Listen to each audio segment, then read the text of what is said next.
ए भाऊ असलम तू जेको न पठो वठी आई मञा थो त भलो आहे पर मूं वारो पठो जेको न इहो पठो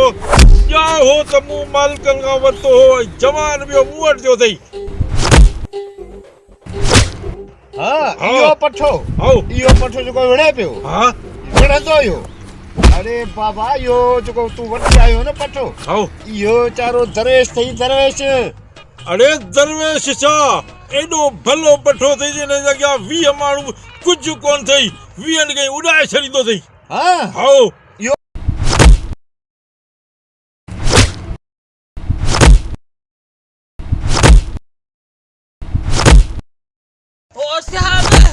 साहब मां हिनखे झल 2 मिंट मां थकी पियो आहियां साह खणा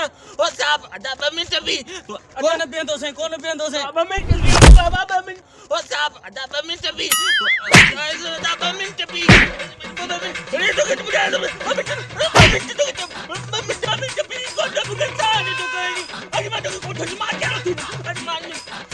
अरे का सिख न संग में आयो ता के मां को छडी तुम पियो अरे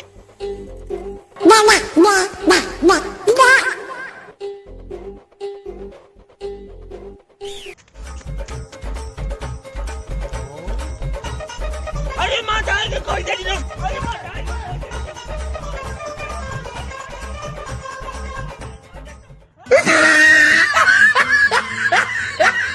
अस्सलाम वालेकुम दोस्तों आयो अब्दुल मन्नान अब्बासी मां जो पंहिंजो मामा लालू असांजो दोस्त आहे रोशन लाशारी ऐं उनजो आहे रोशन स्टूडियो उनखे सब्सक्राइब कयो लाइक कयो शेयर कयो तव्हां सभिनी जे फर्स्ट थिए थो ऐं सिंधी फ़नकारनि जी जेका सपोर्ट कंदो